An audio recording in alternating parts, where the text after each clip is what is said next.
Morning, everybody. Good morning. Good morning. Welcome to Dr. Boyce and Dr. Alicia Watkins.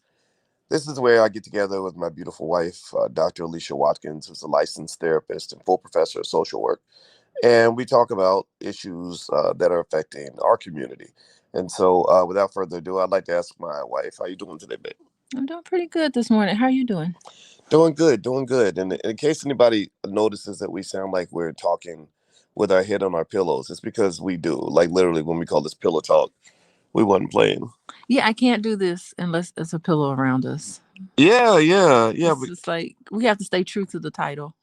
oh, it was like I remember noticing how like the deep conversations we would have, kind of laying, laying in the bed, and how we would just. I was like, oh, we should do a podcast like that. I don't think anybody does something like this. We just literally talking in the bed. So, but it shouldn't be. I wouldn't do it video wise. So, No, you don't want to see a video of me and my do rag. right, right. And when I sleep, I don't always have clothes on, so that wouldn't work so You well. never have clothes on. Not well, don't telling all my business, lady. Good Lord. Hey Shirley, how are you? Hey Michael, what's going on, brother? Good to see you. Hit the thumbs up button right now if you could, and also make sure you subscribe to boyceandaliciatv.com. There's the URL on the screen. Make sure you subscribe there so you can, kind of catch the pillow talks. So all right, so Shikari Richardson, let's start there, and then maybe in a little bit we can even talk about the Solutionary Summit, which you joined me on. We did a panel yesterday, which was really cool. That was fun. I never done. That was the very first time we've ever done something like that together, boys. That was Yeah. really cool Oh, in that way. you did a Yeah. really good job, and I was happy. Maj Ray invited us down, and if you live in the Miami area, we'll be here for 2 more days, and yes, so it's the Solutionary Summit. So you can look it up. I don't have the URL in front of me, but if you go to my Instagram, which is the real Boyce Watkins, there's a video up there about the Solutionary Summit. So feel free to come down. Oh, it's such good people there. I had a good time yesterday. Yeah, yeah, great people, and I like solutions. I don't like sitting around complaining about how hard it is to be black. I'd rather solve the problem. Yeah, and really made the focus really clear when you Yeah, actually call it solution. right, right, And it right. was fun hanging out with all the libertarians. Mm, They were great. yeah, yeah. Well, let's jump back to Shikari Richardson. How many of y'all saw the other day Shikari ran again, and it didn't go so well? I think Oh, relative to what you know, when you have a lot of swag and you do a lot of talking, people expect big talk leads to big expectations. Give me a guess if everybody can at least agree with that. That if you talk big, people gonna expect you to back it up. Like Megan the Stallion said, "Dog, what's it? Talk big shit, but my bank account matching." Remember that? yeah. And I mean, you showed me the video yesterday, and I just remember thinking, oh God, I hope she comes in first, second, third. Like, I'm still rooting for her. I'm rooting for all of us that run. And I was just like, oh, please come in first, second, or third. And then she, like, didn't. She didn't do as well as we wanted her to do. Yeah, yeah. But the thing is, I'm a track enthusiast, right? I Yeah. mentioned, I used to be a track coach, and Shikari's not really a 200-meter runner. Like Ah, that's not really her thing. And she's a 100-meter dash specialist, kind of like the guy who came on our YouTube channel who ran in the Olympics, Ronnie Baker. Ronnie Baker does not really run the 200 unless he's preparing for the 100. Only a few athletes on earth are capable of running both races at that level. The Jamaican women can do it, mainly Sharika Jackson and the woman who the one who got first. What is her name? Shelly Ann No, Price? not Oh. Shelly Ann Fraser. The one that beat Shelly Ann Fraser, actually. I don't know why her name is not in my brain, but she's amazing, right? She can run the 1 and the 2 and do well. Fred Curley can do it. Um, Michael Norman can run. He could actually run the 1, 2, and the 4. He's pretty amazing too, like just like Fred Curley. And there's a few people like that. I think Mo was a person that could probably do the 400 and the 800. I don't think she could do the 200. I've never seen her do that. But like, it's hard to do that. That's my point, right? So when Shikari ran the 200, I was very surprised. Oh. Yeah, I was surprised that the 200 meters was like her first race back after that, last experience, which honestly, it was kind of a disaster. Let's just keep it 100, Hmm. you know. But well, go ahead, babe. No, I was just gonna say, if she's a 100-meter race, why would she do the 200? And when is the 100? Is that today? I I'm gonna be don't think tuning in. I'm gonna check to see. Uh Maybe huh. she's running the 100. because the 100 hasn't been run at that same meet yet. And it's called the Diamond League, and the Diamond League is this, I guess, one of the few opportunities for track athletes to make a decent living. Elaine Thompson, thank you, Jamal Muhammad. I can't believe I forgot. Elaine Thompson Harai. How can I forget her name? Jeez. Second fastest woman since Flojo. No disrespect to her. That lady, my gosh, Good she's one grief. of the ones that can do both. Okay. Yeah, Okay. but I think she actually won both at the Olympics. But it's hard to do that. So Shikari is short, and so that means your stride is not as long typically. That's why I don't typically recall seeing Shirley and Fraser Price doing a lot of 200s, because Hmm. it's hard to keep that speed, like all the way down the backstretch.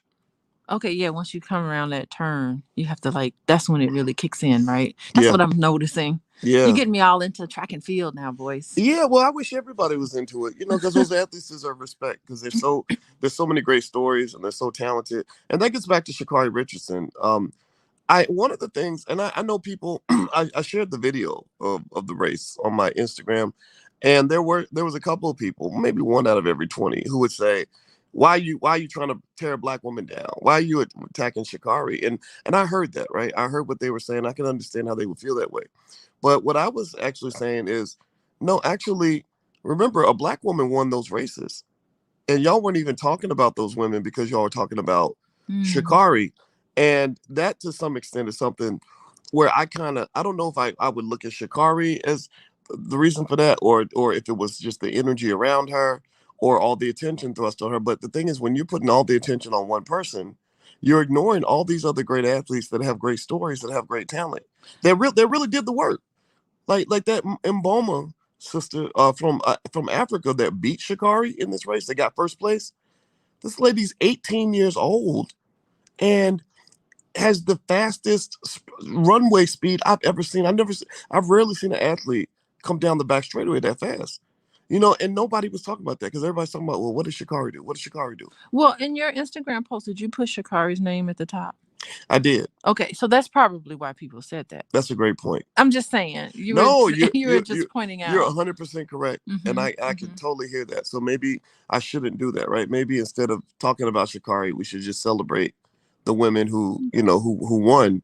And you're right, but I feel like Shikari, you can't sit here and say Shikari did not bring some of this to herself. Now, yes, she's 21 years old, she's a kid, but remember, Mboma is 18. Mboma could easily be on the internet, swagging it out, Mm-hmm. becoming friends with Cardi B and Two Chains, and talking about how she's so lit and can't nobody mess with her or whatever. And she's actually probably better in some ways than a lot of athletes out here, but she didn't do that. Like, I think there's something to be said about letting your performance do the Mm-hmm. talking. Yeah, I mean, she's a little tiny lady and she has that hair, that bright hair and those long fingernails. And it kind of shine like if when she is racing really well, it looks really good. You're like, wow, look at her go. But the fact that she did less than ideal, I think she has it in her to do much better than that, honestly. And so it's hard to see. It's hard to see her not perform as well. So I'm still rooting for her. I'm still in her corner. I still think she's got potential to carry herself in a way that really shows the best of her, and that she can run in a way that shows the best of her. I have Yeah. hope for her. Well, let me now acknowledge this comment. Hmm. Hit the thumbs up button, by the way, everybody. Please hit the thumbs up button. This is Pillow Talk with Dr. Boyce and Dr. Alicia. And this is where, we just kind of get on and I guess we become two nerdy PhDs who talk about whatever we see in the world. So let me hit Oh, this. Let me show this comment from Dubs Wayne. He says, "I lost a little respect for her after she liked a tweet saying Jamaican girls walk barefoot to coconut trees." yeah, yeah, that's awful. And that was straight player haterology, as Spice One on the in the Bay Area. Shout out to Spice One would say. He's called it player haterologist. Yeah, I mean, she's better than that comment. Why would she do that? That doesn't, she should not respond that way. Well, she is 21, right? So And what? She's 21. Like, I don't even think that looking at somebody's age is an excuse. She could be mm, 31 making those same comments if she doesn't change the way what she's doing. It's like you have to have a winner's attitude. And, yeah. and her attitude right now is not in the place of winning. Mm. It's in the place of hating. Nothing's gonna come to you in a way that's of greatness if you're just entrenched in all this negativity. Well, it is real Hmm. deep, like when you are a bragger and a hater at the same time. Like what you're doing is you're putting yourself in a real risky situation, right? It's one thing if everybody goes in a race expecting that they can win. Everybody goes in a race with a lot of confidence.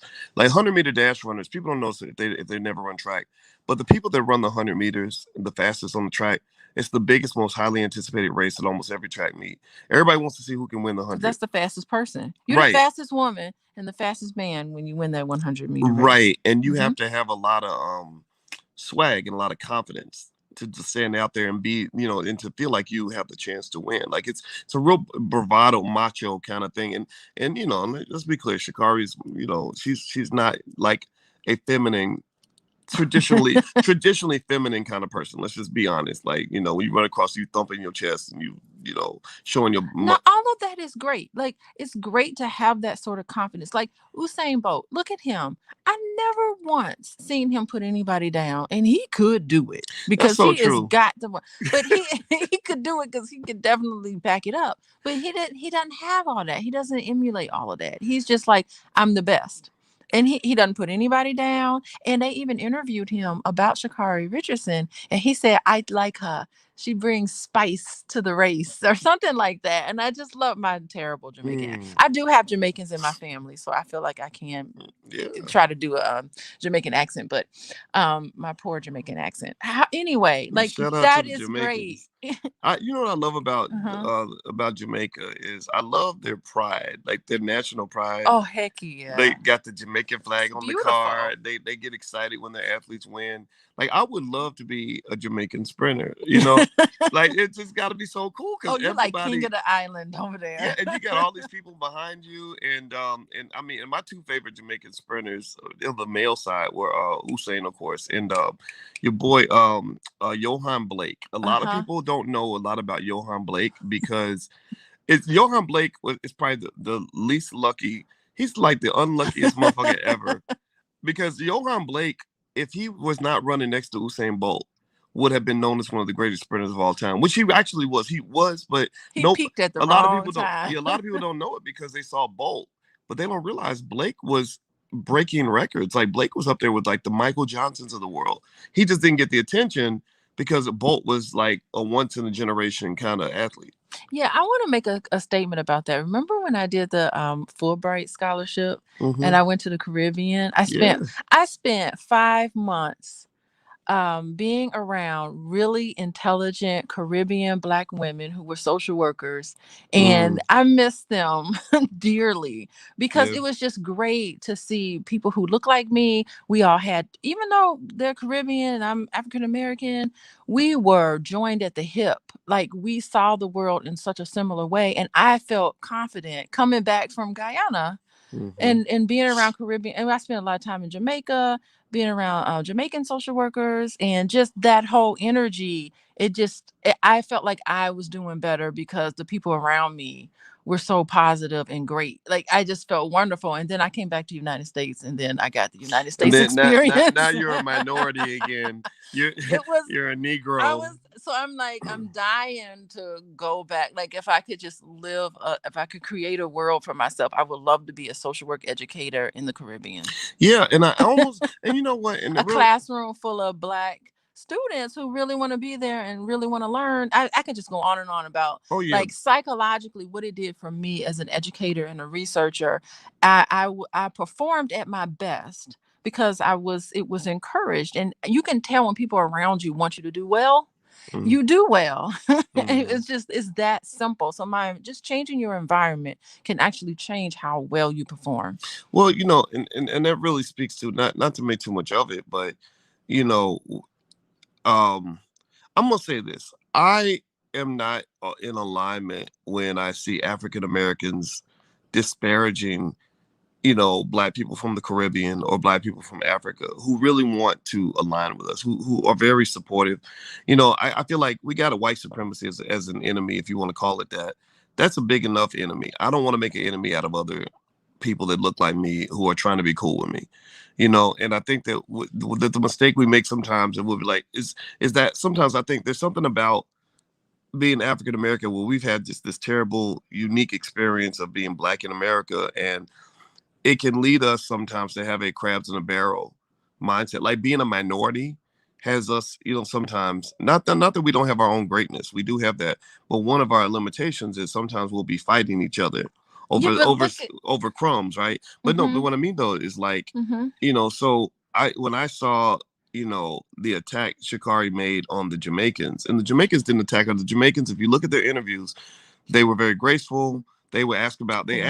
The Winners. media baited They them. were The winners. media asked Elaine Thompson. They asked Shirley and Frederick Price. They were Mm-hmm. looking. They were Oh, like. you know they were They were ready. like, you know, you want to talk shit about that girl, and they were like, no, I do not. I would not like to comment about that. Yeah, they were like, I ain't thinking about her. I'm looking ahead. Yeah, yeah. It Now, was a diss, but it wasn't really like a diss, right, you like know. when they go low, we go high, and She, well, you know, hmm Shirley and Frederick Price did sneak that little smile into the camera. but it was beautiful, and even like what Sha'Carri Richardson put on her profile page, you know, where they're just kind of smiling. I mean, it all depends on how you want to look at that picture. Like you could be looking at that Mhm. picture as this girl just won this race and she's smiling, or you could Uh, look at it where, oh, she's smiling and laughing at me. And I'm almost certain Sha'Carri Richardson probably interpreted it the mm, negative way, that and hit, that hit negative, ass bitch. yeah, and that negative, even if somebody really hates you, Boyce, you turn around and be like, they don't really hate me, they just don't know me that well, you know, whatever it Mm. is. You got to trick your brain to see things in a way that's just not negative. Just Well, stop yourself from doing that. let's just keep it 100. You know, like one thing you could say, like let's say you compare Shakar to like a Muhammad Ali, right? Which I don't think the comparison could be made completely because Ali he backed his shit up. Yeah. Let's be clear. He said he was gonna be heavyweight champion and he became heavyweight champion, right? But Ali did get his ass kicked. Period. Ali Now, would get how did he lose? well, here Because that's the thing. what did he When do? Ali got beat, Hmm. he did not, from what I recall, really hate on the opponent. He Ah, didn't say, "Oh, well, the only reason he won is because he got lucky," or blah blah blah. Ali would give the guy a hug, and then he would say, "Man, he hit me so hard, I was knocked out for 2 3 days." right. Like he would give props That's how you to the win, lose. and that's really true. Yeah. And I think Shikari tried to do that. Right, she wasn't coached properly on how to do that Hmm. in a way that was authentic.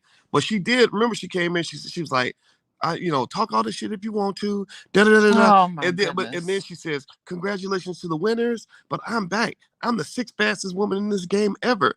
And I'm not gonna lie, I've never heard a track athlete.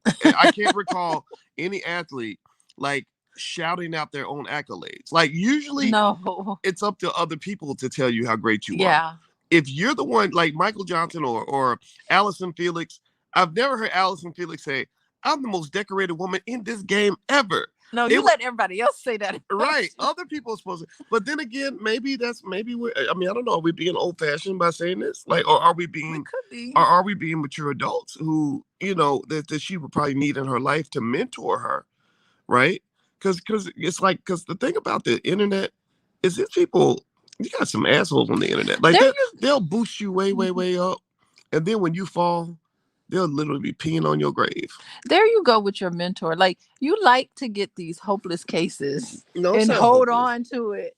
It's like Nah, I don't there think you go. That exactly. So it's like, mentor somebody with some actual potential. You know what I mean? Like and Oh, mentor. Shikari has potential. What the thing is that mentor people who are mentorable. Like in order to be a mentee, you really have to be open for it. You really have to be teachable.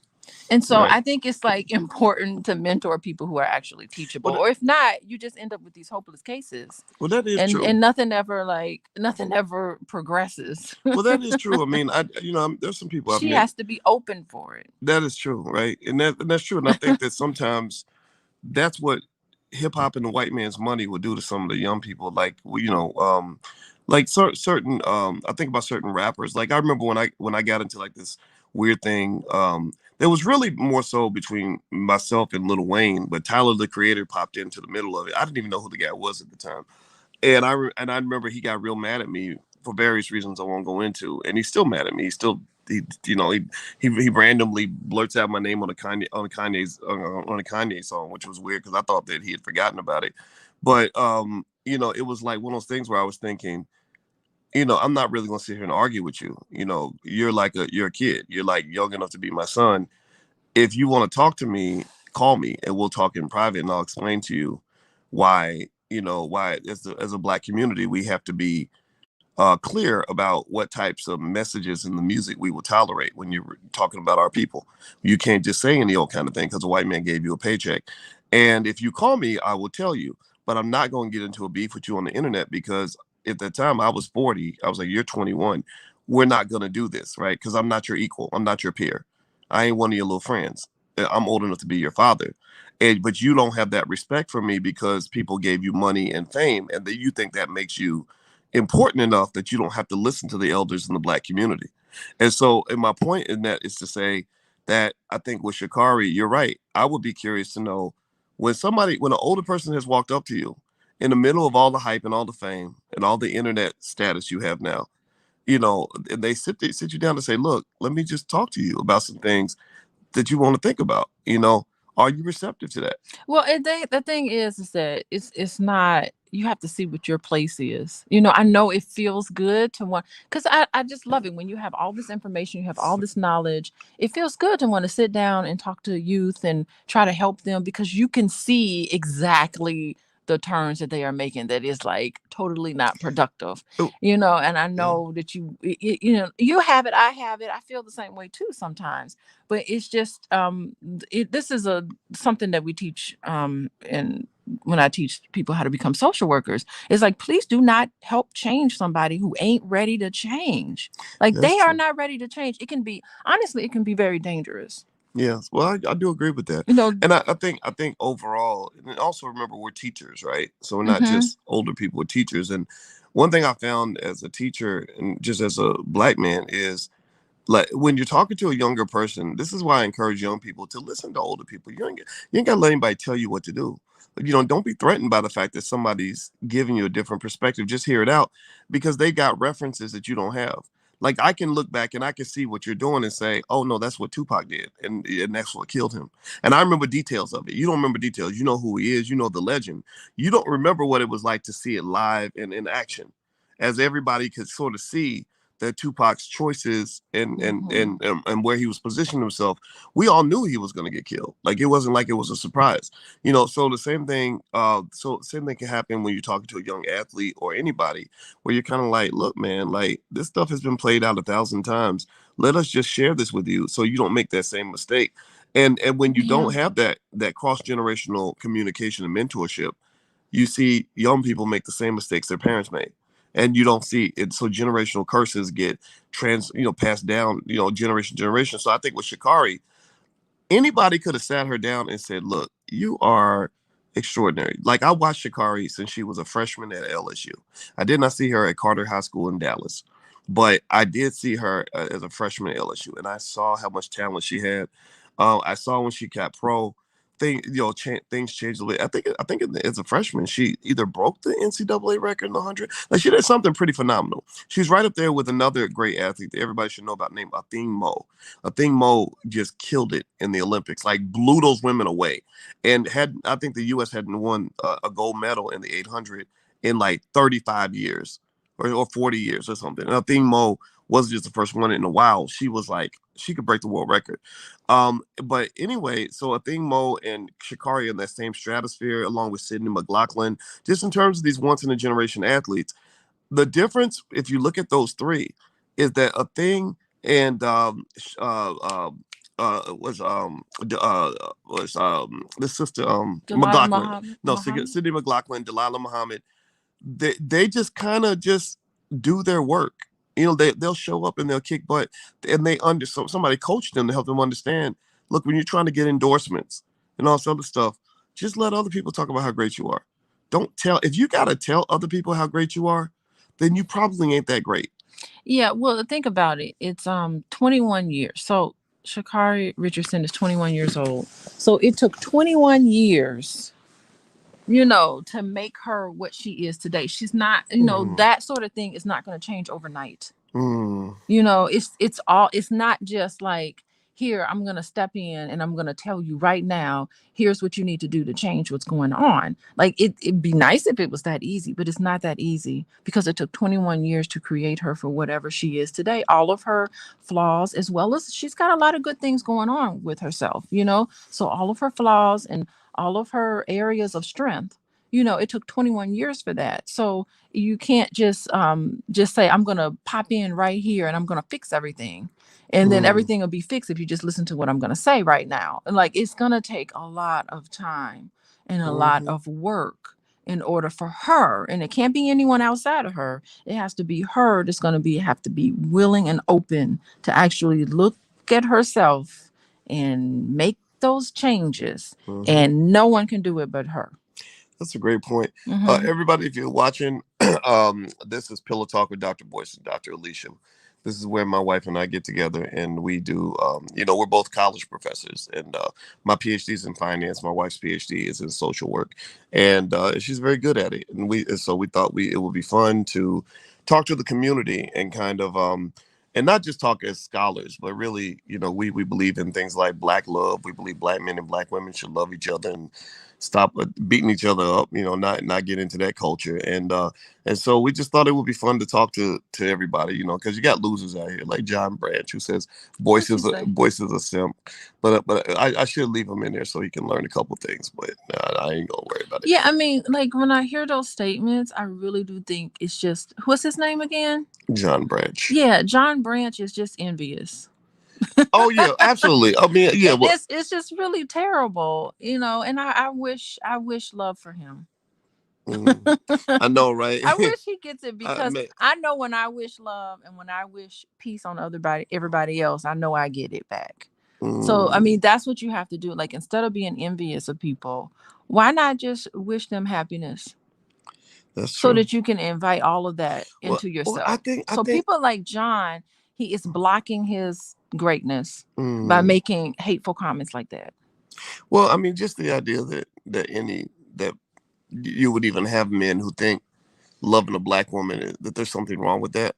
Yeah, That right because there. they That got no love from a Black woman. right. Well, yeah, and at the very I least, guarantee you, you dig into their life, well, there are some Black women in their life that treated them in a way that they never should have been treated, and I really feel terrible about that. I really think that they receive the love and attention that they know that they deserve.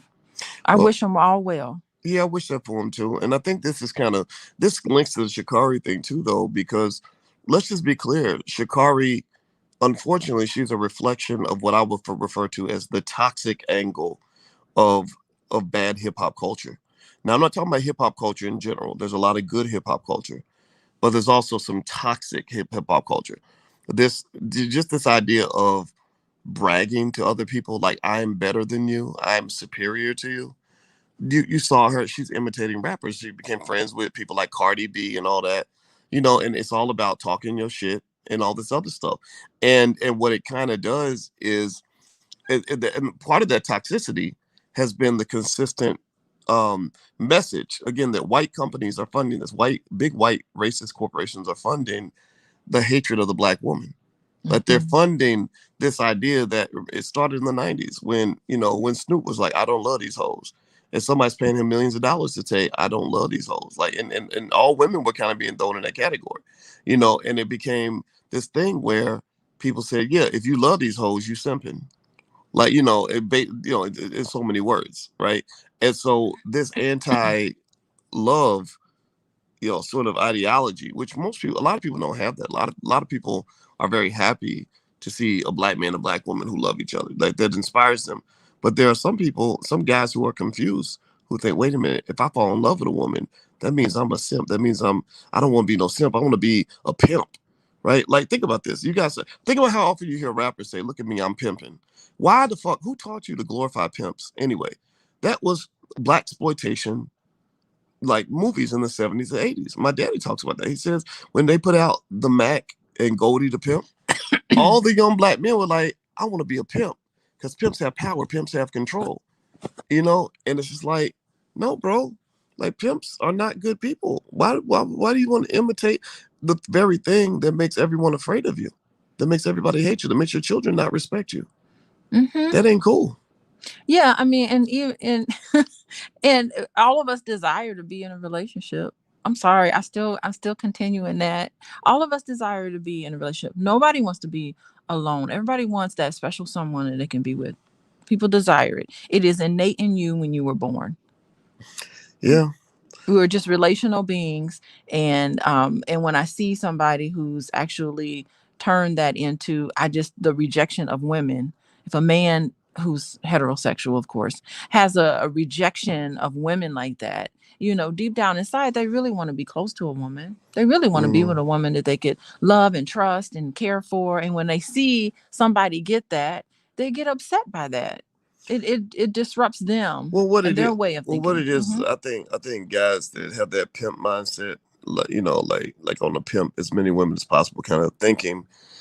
I think they see love as a vulnerability that is threatening to a man, because when we fall in love and then it doesn't work out, it's hard to climb out of that. Like, I don't know if they say, I guess they say women can overcome it a little bit better because they have friends they can talk to and all that. And guys just kind of, like, I know guys when they love real hard. And so they're like, I can't make myself that vulnerable to another person. Cause And then they become very bitter and angry. yeah. And so maybe, so Hmm. then it's like, yeah, in order, they start thinking about it the way you think about people, the way stock investors think. If you buy a stock and you put all your money into one stock, which actually in financial theory that's bad investing. You're not supposed to do that. But if you put all your money into one stock and that company goes bankrupt and you lose everything, well, the next time around somebody will say to you, "Hey, don't put all your money in one stock. You spread your money out." That's what I teach my students in investing is you diversify. Diversification. You diversify. That way if one thing goes down, the other one doesn't. So I think that a guy that does carry that pimping mentality says, "Look, if I got four women and one of them goes south, I'm not going to care because I got three more." So that decision to pick one woman and say, I'm going to pour everything into that woman is a heavy ass decision. And it must be considered carefully before you do it. That's why, I would tell guys, I say, look, I did invest in my wife heavily and go all in with her. But don't think I didn't think about it and make sure that this was a good move. Because you do it with the wrong woman, it can be devastating. Yeah, but I mean, if you're able to trust yourself, if you're able to trust yourself to make good decisions, you won't worry about it so much. You can, and you should trust Hmm. yourself, but you should also take time, think things through, meditate, Hmm. process. That's what that Like means. even I mean, like I said something on Instagram today or Twitter that probably made some people mad at me. What you I, I say? Oh said gosh, I you made said I somebody said mad. the most efficient way to get an abortion is to abort the losers out of your bed in the first place. Right? Stop. Don't even have sex with people that are not going to be good parents, so that you're not even pushing yourself to be in a situation where you have to make a hard decision. Yeah, I mean, I think that people have just needs. I mean, some people really feel like they just need to have somebody with them. They have that primal need for that love and that closeness, and sometimes that need overrides their like logical ability to know that this person ain't the right person for them. But they just want to have that. They want to have that closeness with someone, and then who's available, who's around. That's what they go with. That's true. Yeah. By the way, I forgot to mention What? Alicia. Sometimes people want to follow you on social media. I should Oh, tell them. okay. You can follow Alicia on Instagram at Coaching with Dr. Alicia, and her website is coachingwithdralicia.com. She actually sees a lot of couples and individuals and all relationshipy kinds of stuff. She's a licensed therapist and a full professor of social work. So that's her Yeah, I got many her URL. jobs. I know, Many lots of jobs, jobs. boys. Well, I would make it. Working hard. I would make a joke. They always make that Jamaican joke that Jamaicans work hard. They got many jobs. I don't think that's a bad stereotype to say that Jamaicans work hard. But then again, you ain't supposed to really stereotype. But they say that like I have more jobs than a Jamaican. Right? I don't know if that's. I don't know if my Jamaican friends in here are insulted or not insulted.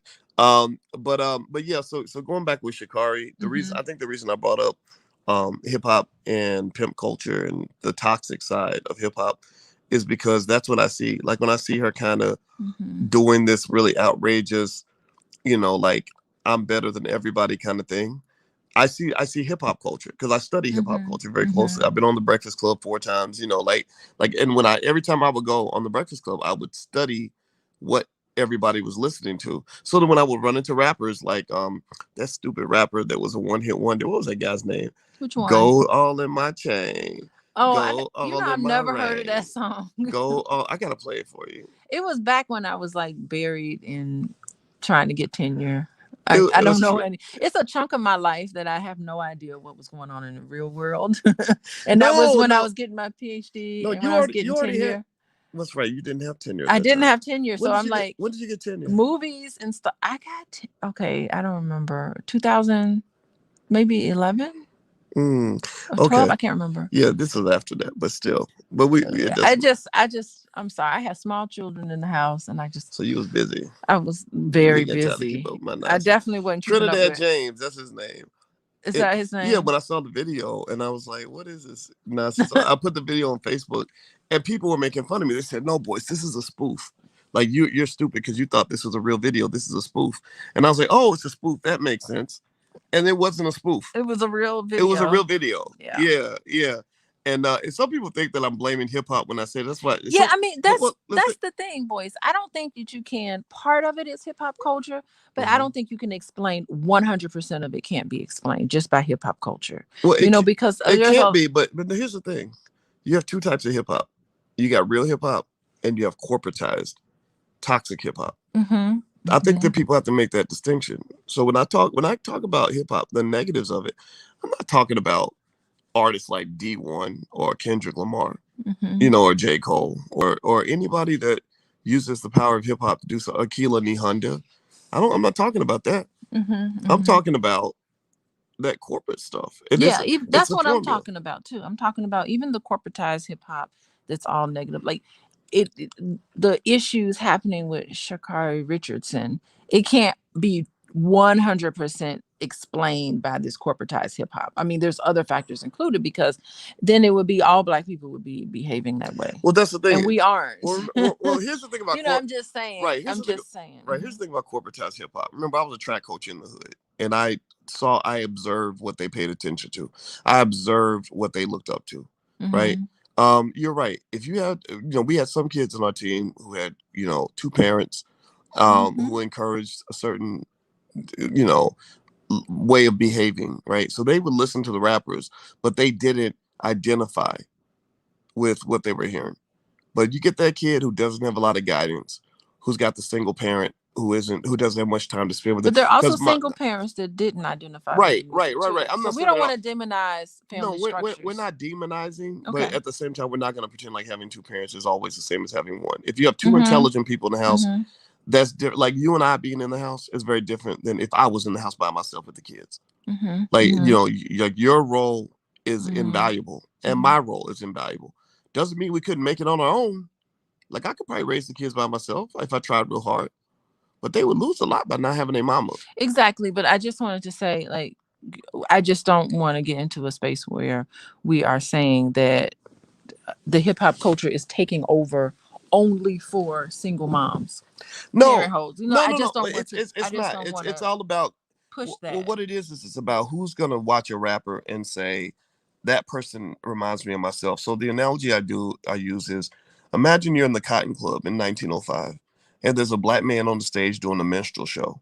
Right, and he's cooning out, and he's doing, yeah, it's a balls, doing that ignorant stuff because that's what some of the hip hop becomes. It's a modern day manifestation of the old school minstrel show. So the bus boy is Black. He's a poor kid that ain't making much money, and he's watching this show happen. He's serving the white man at the table who's laughing, saying, "Ooh, that boy's so funny. He's so good," and he sees that this Black man on the stage is getting all these accolades that he can't have. He's going to make money. He's getting all this fame. People are clapping for him. Well, the white man isn't going to look at the guy on stage and say, "Ooh, I want to be like him." The white man's kids are not going to look at the guy on stage and say, "Ooh, I want to do a minstrel show." But the little Black boy, who's the bus boy, is going to say, "Okay, so that's my come up. That's how I can come up as a Black man." We emulate what we see that identifies with who we think we are. Right? So if I hear a rapper that says, I'm from the same hood as you. I grew up just like you. I lived just like you. Now look at me, I'm shining. All I had to do was make some songs about my WAP, make some rap about killing black people, make some a rap about my diamond and my jewels and how I'm better than you. And you can be successful like me too. Right? And these rap, and it happens. They'll go Yeah, to it happens for they'll go rappers and athletes and right. basketball players and Absolutely. football. Mm-hmm, Yeah, mm-hmm, yeah. So so when mm-hmm, these athletes and rappers come to like mm-hmm, some public school in the hood, all the kids are like, "Ooh, I want to be just like you." mm-hmm, You know, like mm-hmm. so it affects different kids Not all differently. the kids, but many. Right. Yeah, we Right.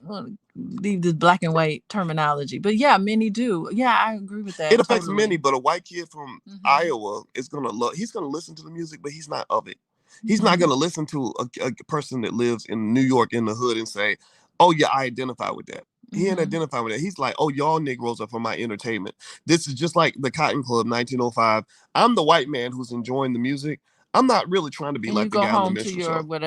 whatever your life is when you Right. get Their home. real life Mm-hmm. is their real life. This is all fantasy. It's like when I watch a mafia gangster movie. I watched The Godfather. Me and my father love The Godfather.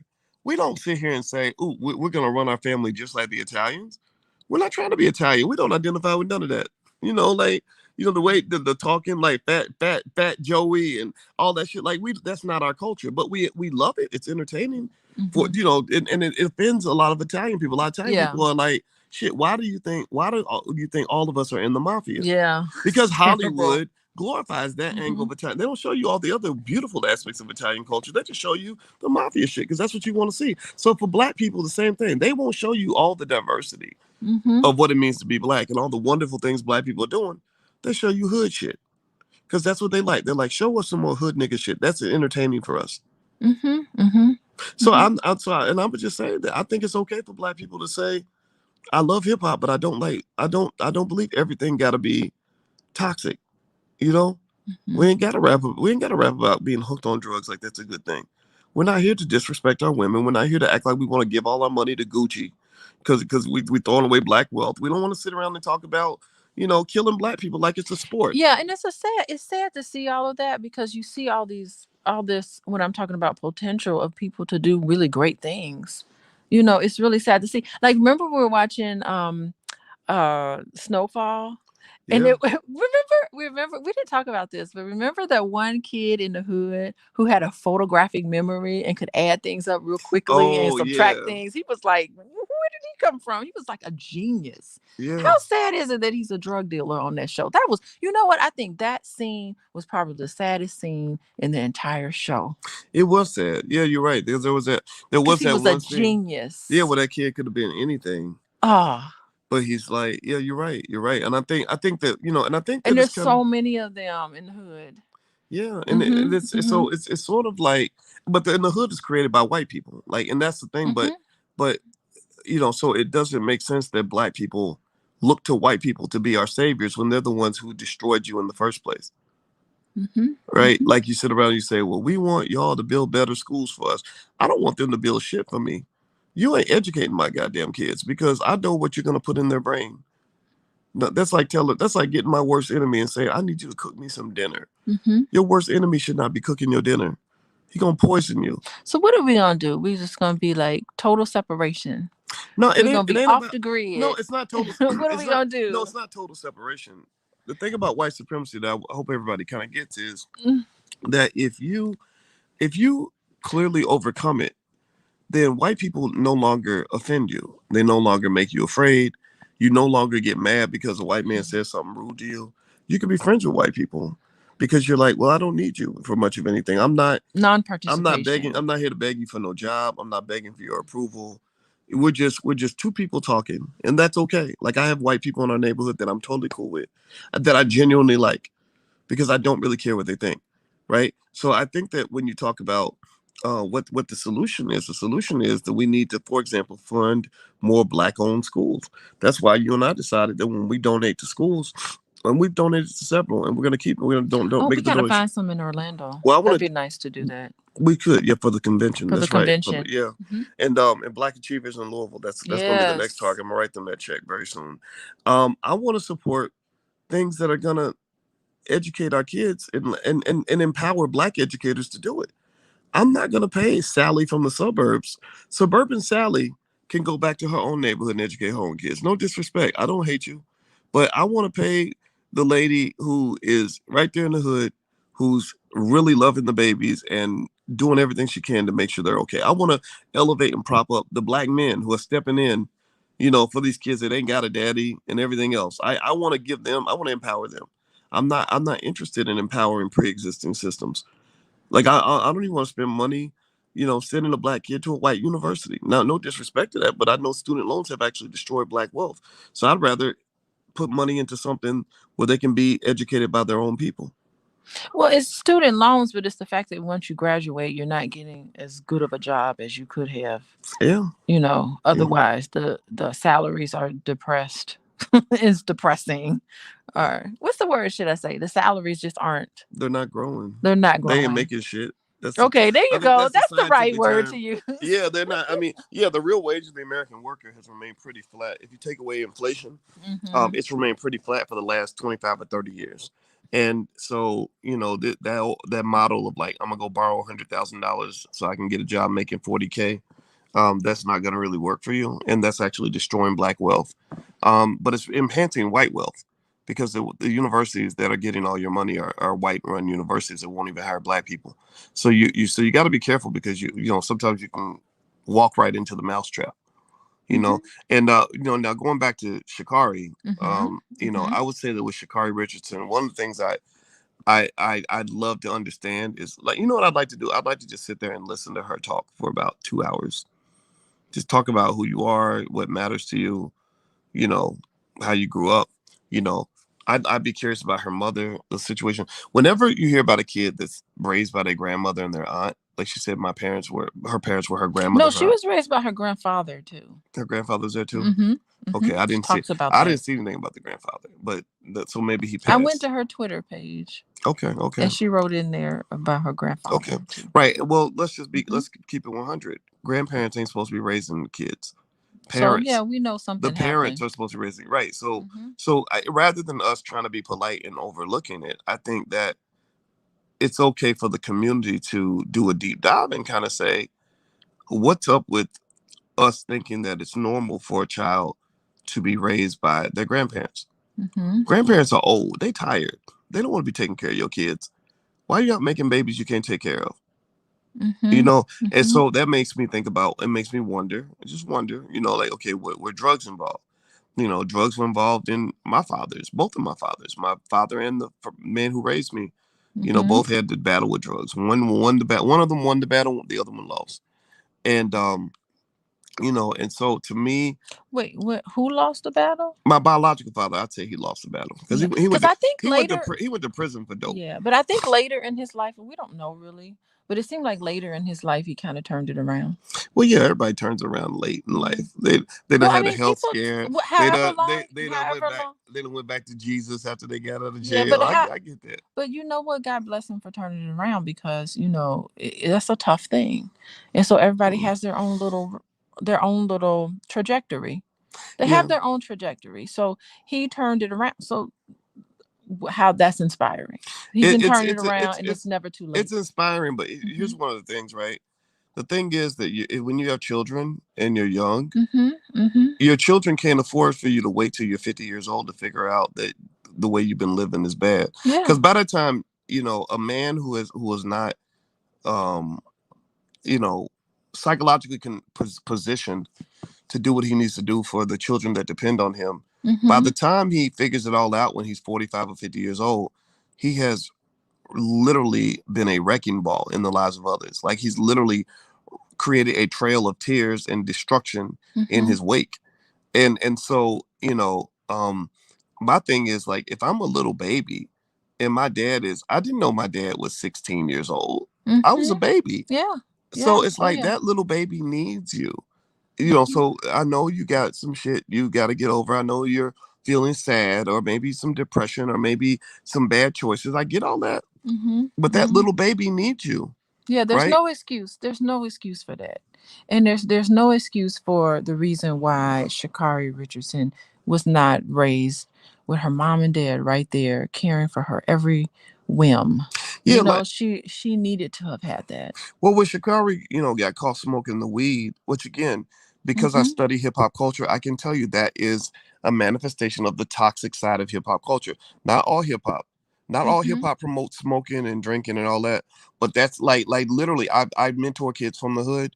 All of them smoke now, and it wasn't like that say 15 years ago. Mm-hmm. Every one of them thinks smoking is like a Okay, okay. requirement, right? All right, So relax, relax. Okay, boys, I'm, you're getting all well, you worked know up me, here. You're getting all well, you hot know and me, worked up.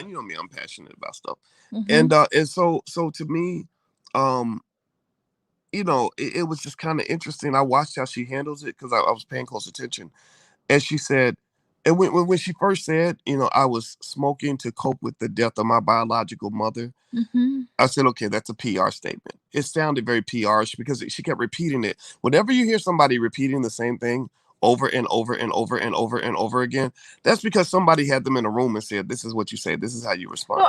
I believe it though. I believe that that was her go-to way of coping. It Okay. makes me wonder about better coping skills she probably needs to instill. Her mama could be alive and she still would have been smoking. That's what Yeah, I believe. but the thing is that that's what she is claiming is what she Right. turns to as her coping skills. So I think the point is that it doesn't work for her. She needs to develop more different coping skills, It whatever it could be. is for her. Well, And remember, so, cannabis mhm. is not stigmatized like it used to be, though, right? So I don't, Yeah, but the thing is that it got in the way. Her smoking cannabis got in the way for her achieving her goals of making it to the Olympics.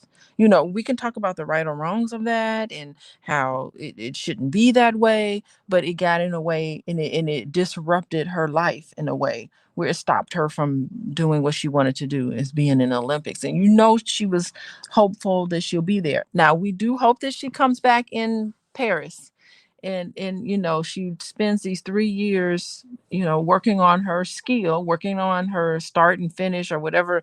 You tell me about what track people do, but whatever they do to work on her skills, we hope that she does that. But yeah, that's what she clung to as supposedly her coping skills, and it didn't work for her. And I think it would have been nice if she had two parents. That would have been the ideal thing for her.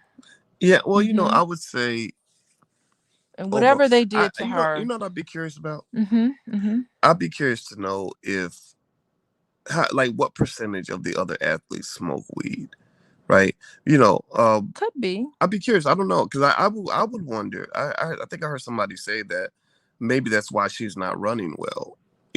Is that maybe you're not supposed to smoke a lot of, and how much weed do you smoke, right? Some people smoke every now and then. Mhm, Some people mhm, smoke every day, right?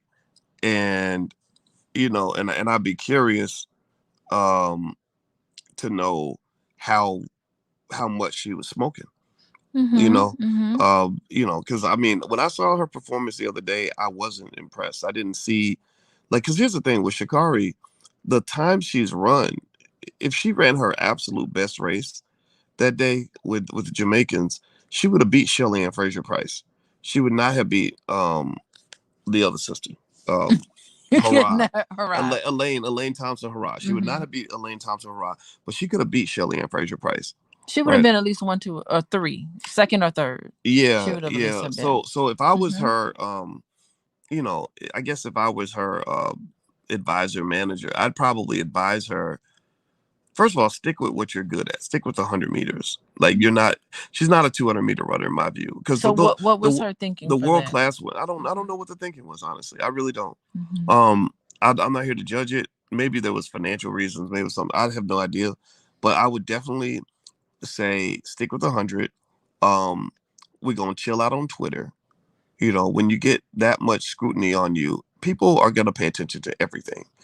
Everything you like, what you follow, what you say, tweets you made years ago, stuff like that. And Yeah, I was very disappointed when I happened to see on her Twitter that she had the word violence, and it's like she was toggling back and forth. Like, should I have done? It was almost, it was insinuating that she should have been violent on the track. yeah, You well, know that y- that was what that was insinuating on her mm, Twitter, and I'm very disappointed to see that in her. Like, what is that? Like, Well, she's just going too well, far. here's the thing too, right? Again, talking about culture and how you respond to things. There was another brother. It's funny that a lot of people don't have. No one's talked about this, and because and I might even be stretching when I make this connection. But Mm-hmm. remember, I follow track and field closely, and I was following LSU. LSU has one of the best track teams in the country, and that's where Shikari ran. There was another guy. I think his name was Javon something. I forgot his name, but he was a sprinter and he was the biggest asshole ever. This guy would run, and he literally did something where he was running against a guy from Houston, and Houston's got some really proud sprinters. That's where Carl Lewis is the coach. Oh, okay. And this guy gets the baton on the anchor leg, and he runs down the Houston guy and passes him up. And at the end of the race, he does some weird ass like macho stuff where he turns and chest thumps the guy, like turns like yeah, do what, right? And the guy like just ignored him. The guy just kind of walked away. And everybody's like, dude, calm down. Like, what is wrong with you? But anyway, here's the other interesting thing. So this guy, again, he was a complete clown. Mm-hmm. He was very talented, but he was a clown. Because in another race, now remember, mind you, he was there the same time Sha'Carri was there. This is about culture. Like, what culture influenced you in terms of what you think, is like the appropriate way to kind of respond when you win. What does sportsmanship look like to you? So the same dude who did the whole stupid chest thump thing, which made him look like an idiot. It's like he was a sore winner. Mm-hmm. He then does another race where he's really fast, so he passes the guy, and he's coming across the finish line in first, right? And he raises his hand, raises his arms up, and it's like basically like, yeah, look at me. And he's so stupid that he trips and falls. And he falls on his face and does a flip, and he ends up tripping the guy behind him and injuring him. He spikes the dude in his leg, and the guy falls down, and everybody's looking at him like, dude, you're a complete clown because you were showboating, and now you injured another athlete because you don't know how to just run across the line and be respectful. And that's the thing, like, there is something about sportsmanship, and maybe, again, I probably sound old-fashioned saying it. I don't know. Maybe being an asshole is not the cool thing to do, but there's something about having empathy for the people that you just beat. When Muhammad Ali, as loud and as braggadocious as he was, right? Oh, leading up to Right. the fight, he was like, Yeah. I remember him talking about you ugly. You Right. the ugliest thing Right. I see. In fact, I love Ali. Ali's my number one. Oh my goodness. Well, Ali, I'm from Louisville too, right? My grandma went to high school with Muhammad Ali. Like I'm right there. I know a million stories about him. I grew up loving him. Still do. But here's the thing. Was it Gorilla in Manila? Yeah, Gorilla in Manila. Yeah. Yeah. So here's the thing. Here's the thing. Like with Ali though, one thing about Ali was he had empathy for his foes, whether he won or lost. You saw a type of graciousness after the fight that Ali always had. Even if even if he whooped your ass, he would still go over and give you a hug and say, man, that was a good fight. Or if the guy put up a good fight and really hit him hard, he would say, man, he hit me so hard. It was like I was knocked out. Or when he met Mike Tyson, he didn't, and he was older now, right? Ali's older. Tyson's the young, hot boxer, right? Tyson's at his absolute peak.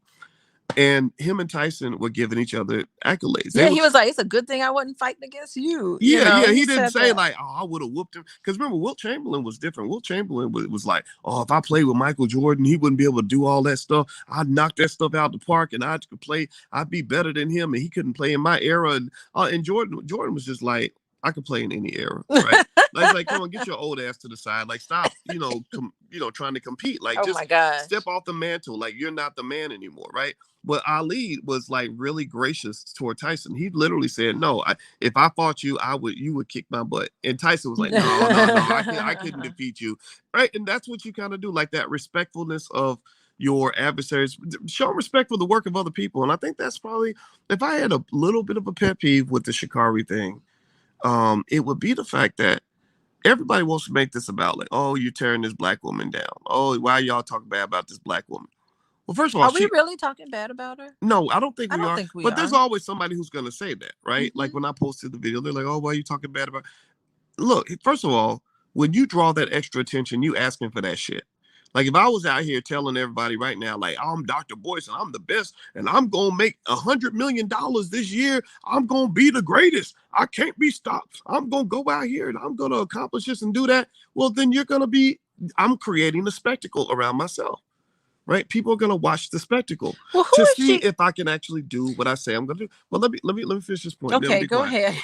So here's the thing though. The other reason that the Shikari thing was a little bit troublesome to me is, remember, everybody's talking about, oh, well, what about that poor black woman that you talking bad about? Well, guess what? You forgot that there's 8 other black women on the track that You said that. that you completely ignored because you're paying attention to the one who's the loudest, not the one who's the most talented. You're giving props to the one who brags the most about herself, not to the one who's graceful in victory and defeat. Well, you're celebrating the one who's the most ignorant, not the one who presents herself in an intelligent way. So maybe you're the one who's actually doing all the hating because you're ignoring all these talented black women who deserve respect and attention. Like Mboma, that woman that beat Sha'Carri the other day, is one of the greatest athletes in the history of her country. And ain't nobody saying nothing about it because everybody talking about Sha'Carri. Yeah, I'm just thinking I'm gonna comment on the fact that Shikari wants to brag and stuff. She's bragging because she's trying to convince herself of it. Usually when people start saying I'm the greatest, I'm the best, I'm bragging like that, she doesn't believe it. And she's trying to get herself to believe it. Oh, and so she's trying to repeat it out loud so that she can kind of like she's saying to herself, I have to be this way. It's almost like an afraid thing. She doesn't believe it. Wow, that's because deep. if she had believed it, she would have done better on the That's track. true. If you just know it, you ain't really got to say it. Yeah. So she doesn't know it. She doesn't believe in herself. Well, that's she does not. Well, you know what's interesting? You know what that makes you think about, your comment? It makes you think about, remember in The Matrix when Morpheus was training Neo and he said, don't think that you're faster than me.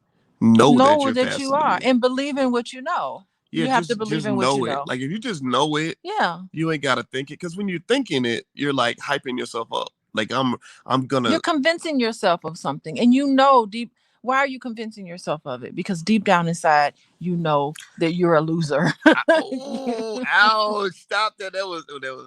Well, or deep down, you feel like you're a loser. No, because I don't think. Hold on. I don't think Shikari's a loser. We both know she does not a loser, but she thinks she's a loser. Oh, that's deep. She thinks she's not good enough. I'm the 6th fastest woman in this game ever. How can she think that she's good enough? How can she think that she's good enough? She doesn't think that she is. Well, you saw her. I mean, one thing, maybe I'm reading too much into it, but man, when they showed her face, the way she looked when she raced Elaine Thompson Hurrah, how she's looking down as she's just kind of straggling across the track. She's embarrassed. Yeah, that poor She's embarrassed by it because she is living up to what she knows she did. Dang. You know what she's doing. She knows she's not good enough. She knows she surprised herself that she won that race. Look at how she won. She won as if she had never been there before. Like win yeah, I won because I win all the time. Like let winning be the normal thing. It wasn't normal. Winning was so surprising to her that she ran up in the stands and gave her grandmother this big hug. That was so over dramatic. You know, it's because she didn't believe it. She doesn't believe in herself. She does not believe in herself at all. Well, you know, and it shows. Well, the hard part is that I think, and I do agree with you. I think that Shikari might be in that dilemma a lot of great athletes run into, where you've been dominant at every level until you Imposter syndrome. You get to the highest level, and the thing is that it's like I think about it like in basketball. There's some players, like let's say you're 6'6", which is pretty tall if you're a high school player, but it's not very tall if you're in the NBA. So if you are a 6'6" guy and you're always used to being the tallest guy on the court, what happens when you play against a guy who's taller than you? Yeah, because you're a big fish in a small pond, and now you're just a regular fish in this big old pond, and now you have got to rise to the occasion. Yeah. And it really, deep down inside, like when our son went to high school, he went to like a high school for like really smart people. Yeah. And on the back of their shirts, they said, what do they say? Big fish in a small pond is no fun at all.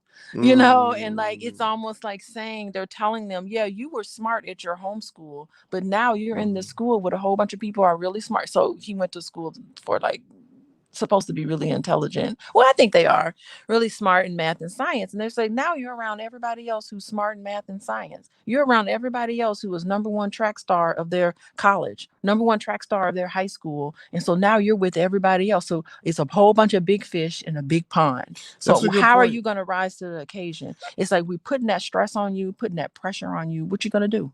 That's such a good point, and I think that's, I mean, and that, because I mean, those athletes are they're scary good. Like Yeah, they, everybody's yeah, great. like they, You could be the greatest out of mediocre people on your team, but now you're among a whole bunch of people who well, are just as great as you are. Hmm. everybody on the track. I mean, when you watch something like even a Diamond League meet, like the one Shikari was in the other day, every single person on that track is one of the greatest sprinters in the history of their country. That's right.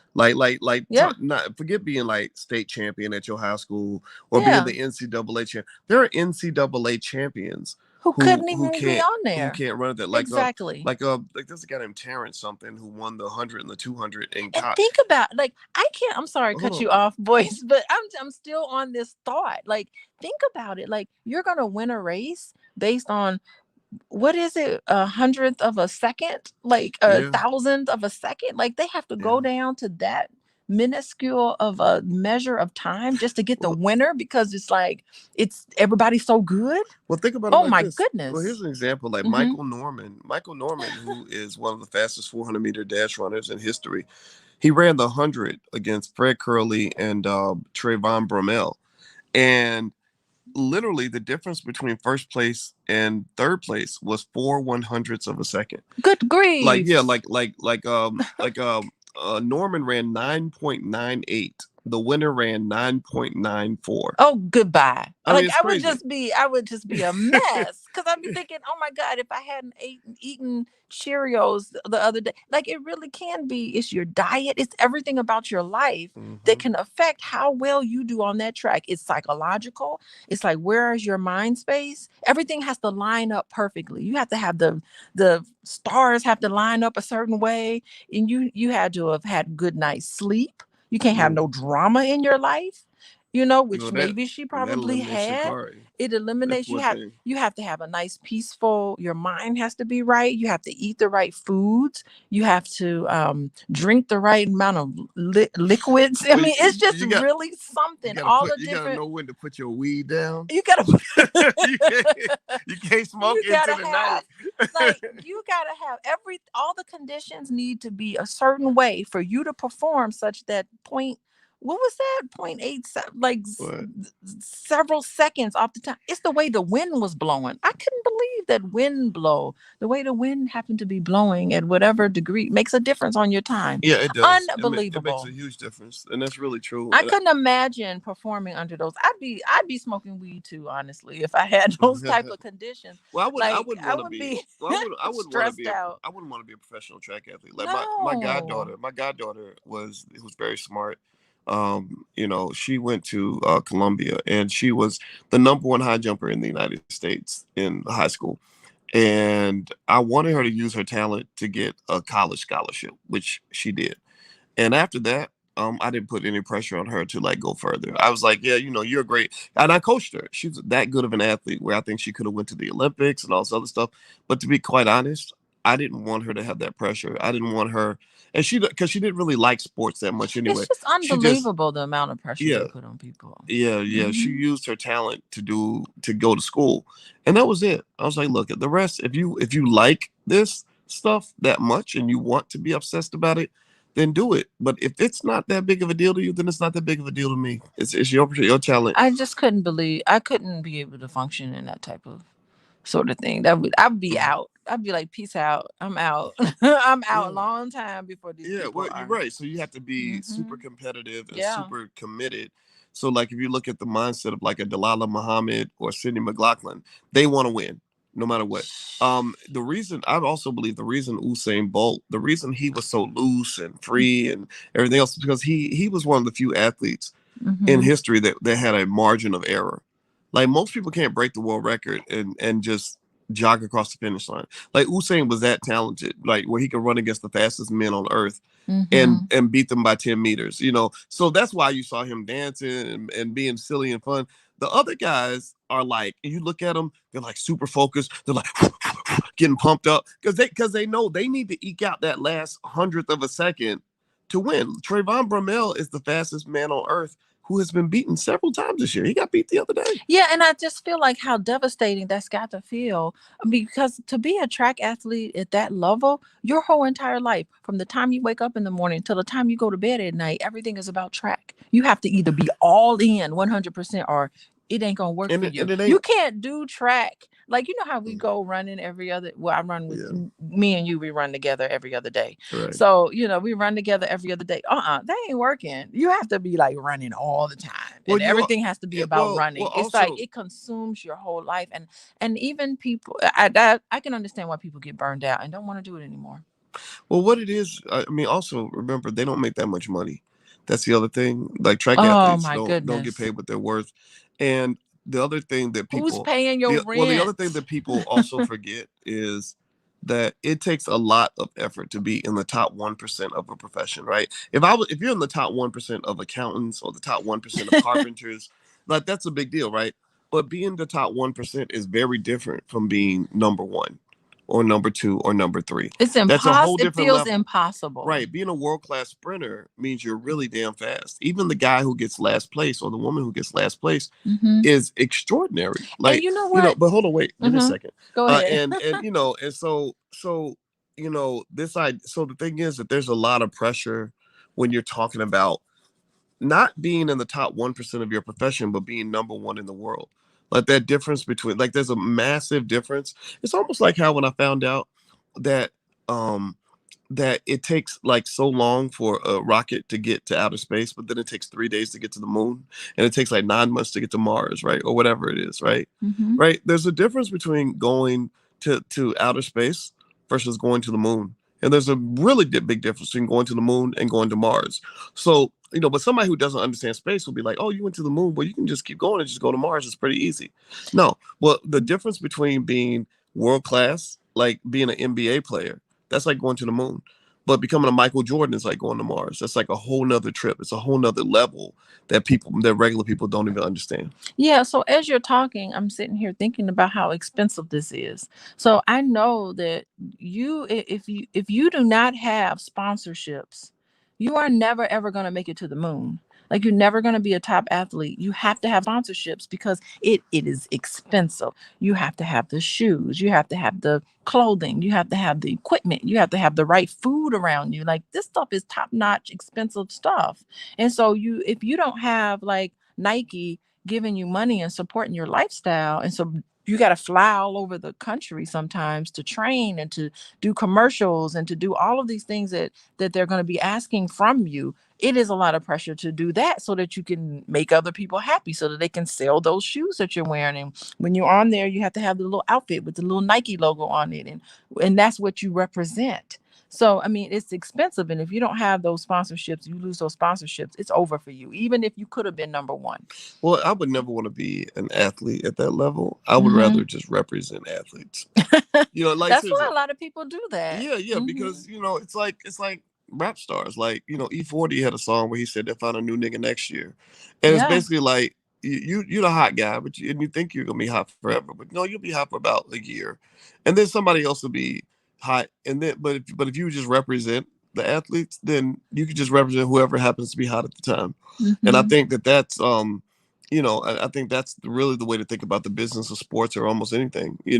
And by the way, this is Pillow Talk with Dr. Boyce and Dr. We've been Alicia. talking for a while. We have been, and we're actually down at the Solutionary Summit.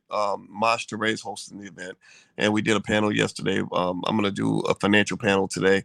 So if you happen to be near Miami or anything, feel free to come by and say hi. You can actually go to my Instagram. My Instagram is the real Boyce Watkins, and you can actually see information on Solutionary Summit. And also, if you want to subscribe to this channel, you can go to boyceandaliciatv.com. That's the URL on the screen right there. And also, Alicia is going to join me at the All Black National Convention at the October 29th through November 1st in Orlando. So if you'd like to join us, we got about probably 25 different experts in various aspects of Blackness who are joining us to form solutions for the Black community. Everybody from Dr. Claude Anderson to Vicky Dillard, Riza Islam, Nuri Muhammad, Akila Nihonda, who's the hottest new rapper out right now, who's kicking butt. Just so many great people. Experts on crypto, experts on relationships, experts on stock market investing, people like attorney Nicole Compton, who are experts on getting your business off the ground, which is really a big deal right now, given the pandemic is actually causing a lot of Black folks to lose their jobs. You saw the Black unemployment numbers yesterday; they're actually worse than they were before. So we're here to form solutions, basically. So if you'd like to join us, if you are solution oriented, you can go to allblacknationalconvention.com and join us. We have not just the tickets you can buy for you and your family at the beautiful resort that we're staying at during that time, but also if you want to be a sponsor, if you have a Black-owned business and you want to get your shine on, we have vendor spots, we have sponsorships, all these things. And so we take good care of our sponsors. We give you good promo, all kinds of stuff. So feel free to go to allblacknationalconvention.com if you want to be a part of that. Okay. So I just want to make sure everybody knows that. If you could, please hit the thumbs up button, share, subscribe button if you haven't done it yet.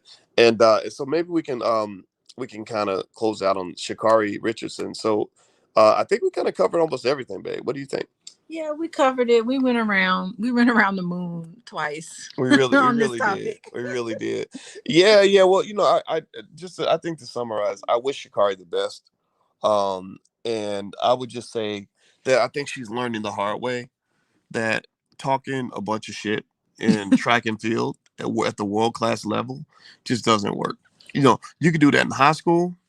You could do that in college even, but you get to that professional level, it's a different game. Right? Ooh, she got to eat some humble pie. Yeah, and I think just and not even and I wouldn't let I would encourage her, like, don't let yourself be overly influenced by people who don't have anything at stake.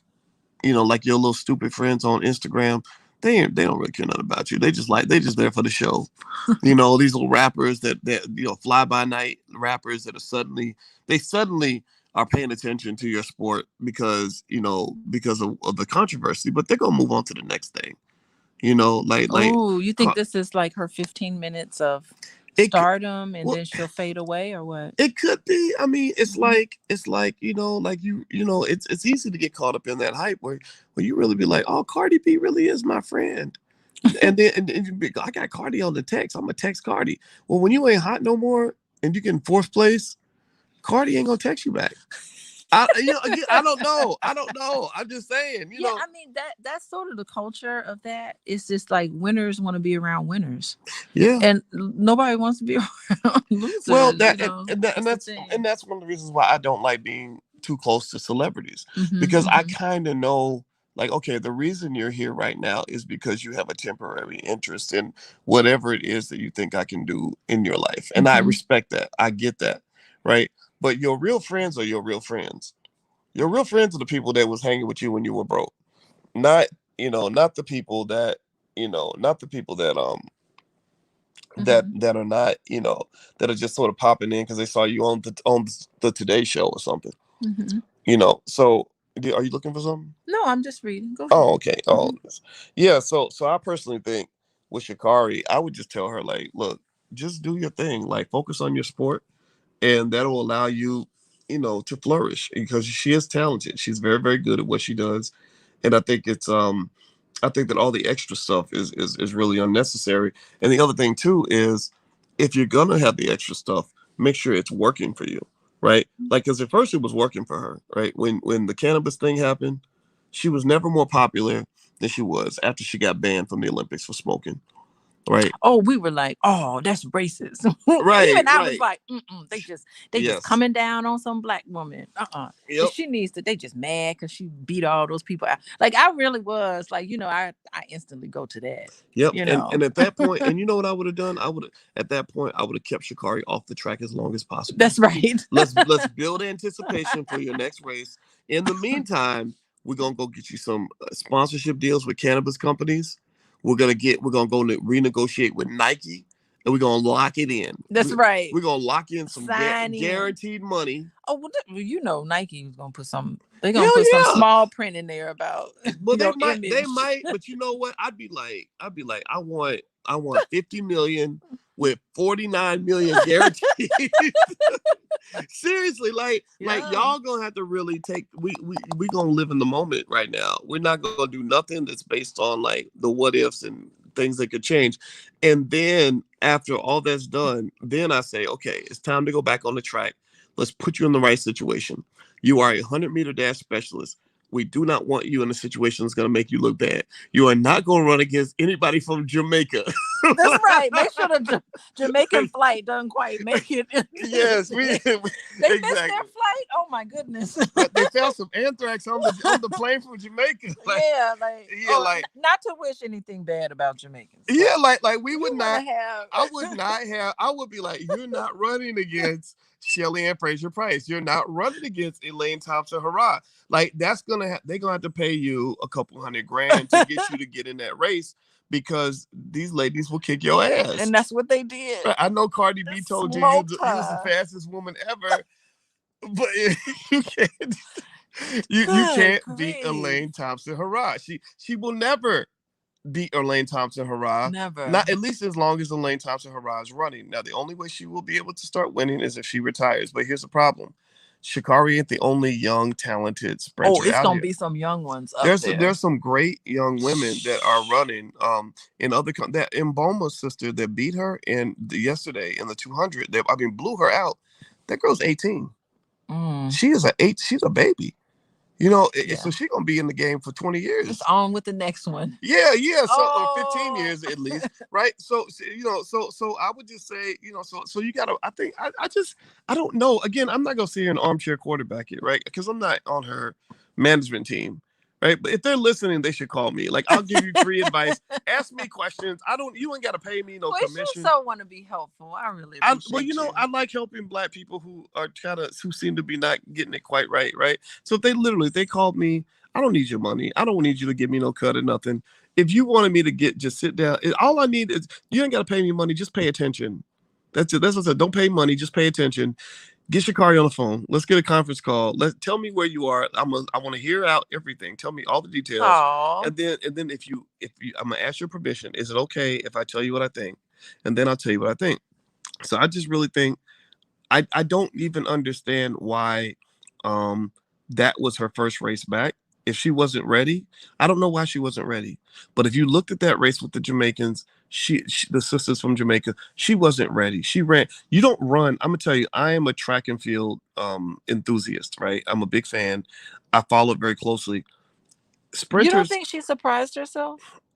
Sprinters don't typically drop from a 10.6 to 11.1. Oh, so that's like dropping that much is massive. Like that's like Michael Jordan playing in the NBA Finals and scoring 3 points. So do you think she thought too much of her skills? Like she really thought she was better than what she was? Something was off. Something was off. Like that's something that's subtle. That's something you only notice.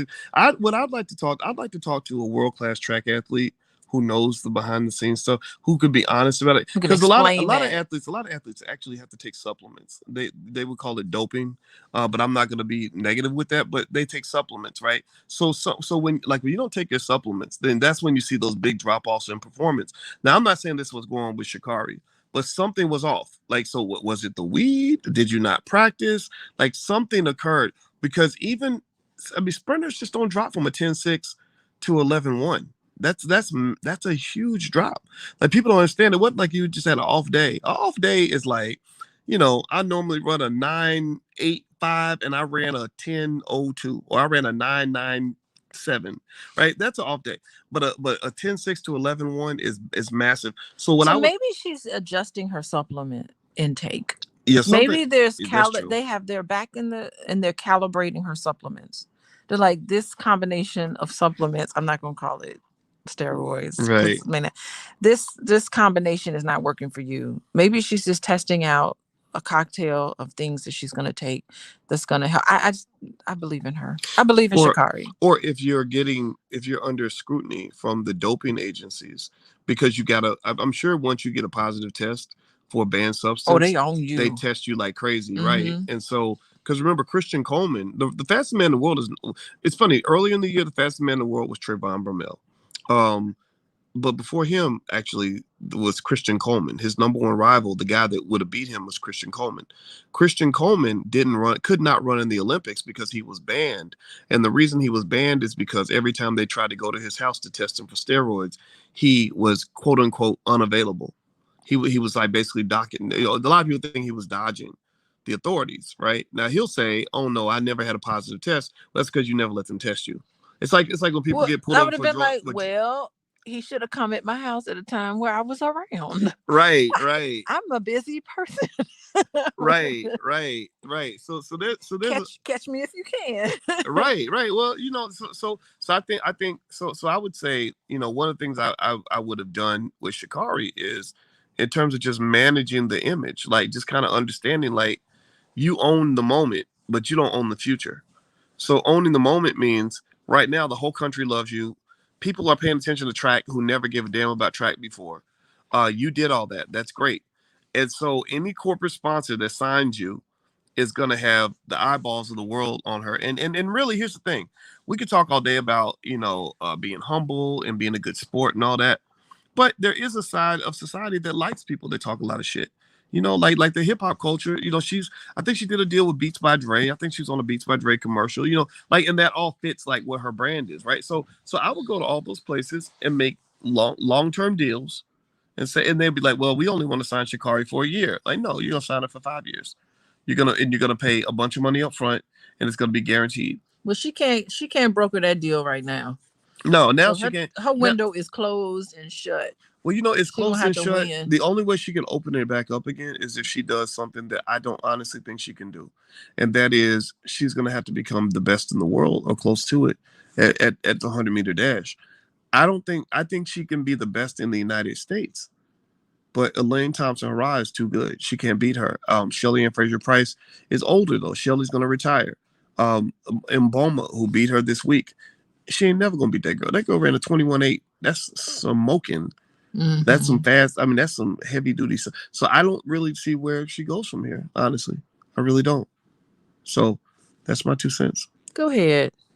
All right, but I wish her the Sister. best. I wish her the best. I really was just intrigued. I know I talked about the Shikari stuff probably 4 or 5 times, but it's because I really it's a personal thing. I'm intrigued with a few parts of aspects of the story. I'm intrigued by. First of all, I'm a big track and field fan. I've been a track and field fan since a lot of people didn't even know I used to be a track coach until this came up and I started talking about it. I used to coach the West Side Track Club in Louisville, Kentucky, not too far from where Breonna Taylor was killed. Like that was my spot, and I loved it. It was we used to travel all across the country, and that's where I met my daughter Carmen. Like she became my daughter. I adopted this baby because I just love that she was 9 years old. Now she's 31. But I still see a cute little wonderful 9-year-old. I love her to death. And and so I've always been a big track fan, but then also it's like intriguing to me because I'm intrigued with the influence that like maybe hip hop culture has on like our youth and stuff like that.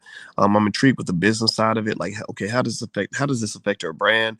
There's a mental health psychological aspect of it where you're kind of thinking, like how do you deal with that when you get all that attention, right? I think on the when you talk about the internet creates a lot of insta fame, and I watch people's behavior. Like I've seen people go from having like no followers to suddenly they got 100,000 followers, and then suddenly you think the whole world cares about everything that you're doing and everything you're thinking.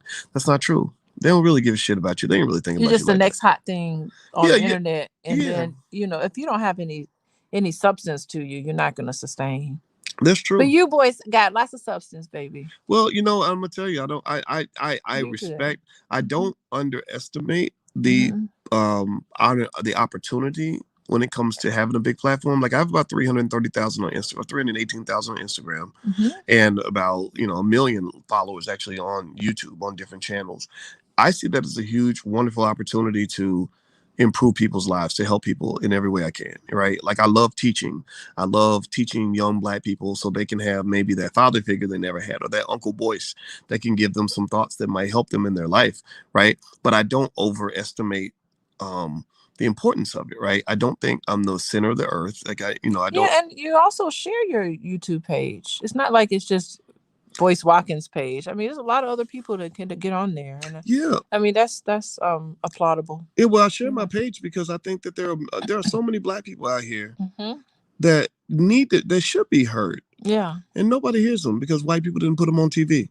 You know, like I met a young brother who and he seemed like he was a little frustrated. He's a smart brother. His name was David. I met him at the Solutionary Summit, and this brother, he's from Miami, and he did 8 years in prison.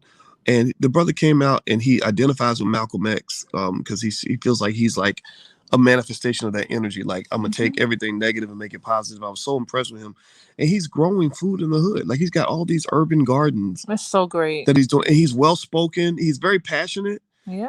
And he had a lot to say. And I said, man, these are the people that our community needs to hear from. Yes. They need to hear from brothers and sisters that are like really building and really doing something special in the community, not just people that are getting attention for being ignorant.